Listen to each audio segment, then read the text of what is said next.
Former National Security Advisor to President Trump, Ambassador John Bolton. Ambassador, did you ever have a conversation on Signal about a military action?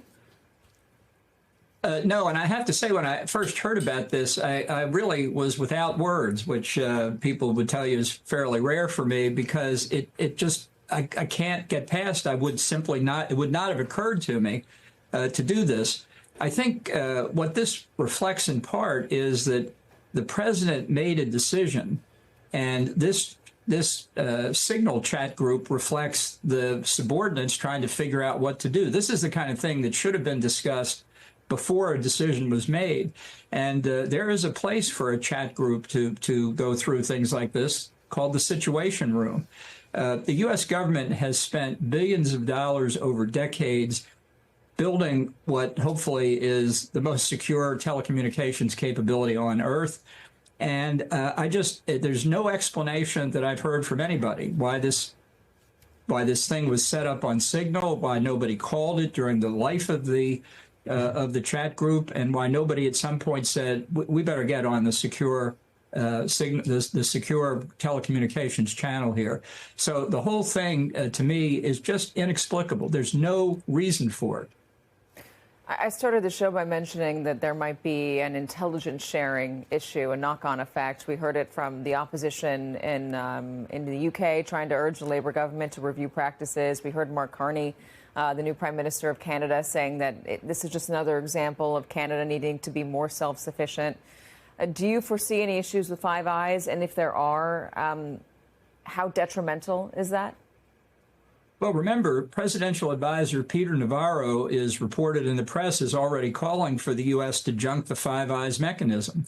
So this is going to confirm, I think, to a lot of people that the Trump administration's policies, whether it's reversal of the U.S. support for Ukraine, the comments that have been made about NATO and NATO members, what Trump is doing, pursuing an economically illiterate tariff policy, is that the president is ripping through decades of American goodwill, credibility, reliance, and trust because he just doesn't care about the consequences. And along with a number of other episodes that will be repeated in history, this Signal chat group will demonstrate both the lack of competence and the lack of concern that the administration has for its own service members and for its allies. Yeah, it's also part of a pattern. We remember Donald Trump revealing intelligence information in the Oval Office to the Russians that I believe at the time was actually Israeli intelligence. But beyond that, the content of what was shared, not just the here's what we're doing and when we're doing it, the policy argument that J.D. Vance was having about not wanting to bother with attacking the Houthis because the Europeans need to deal with this. This is their problem. Let's not bail them out. Pete Hegseth chiming in and calling it pathetic. The Europeans pathetic, the freeloading, as he called it. It does confirm what J.D. Vance has been saying publicly, but I wonder, does it pose any risks for us with our allies or just globally to be seen as privately so dismissive, hostile toward what has been traditionally our closest set of allies? Well, I think it's more damaging to be dismissive and disdainful publicly, which is what the administration has been as well.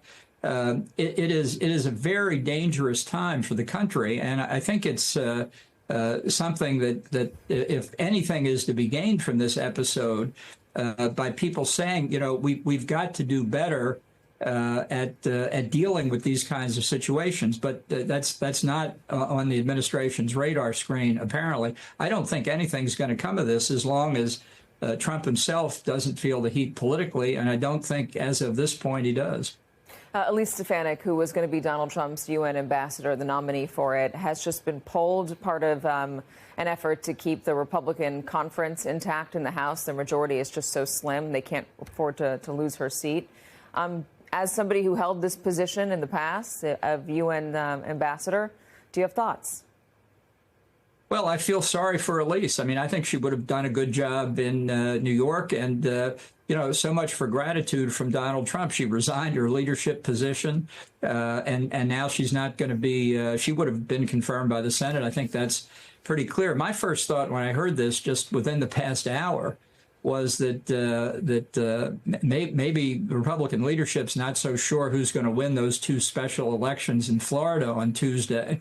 And if stunningly and unexpectedly Republicans lost them, the margin in the House would be 218 to 217. So the race to succeed Elise would have been not just one seat. It could have meant control of the House if that scenario plays out. This is pretty disturbing.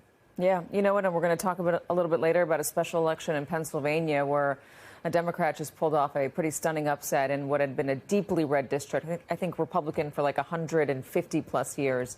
Ambassador John Bolton, thank you so much for joining us. We appreciate you. Thanks for having me.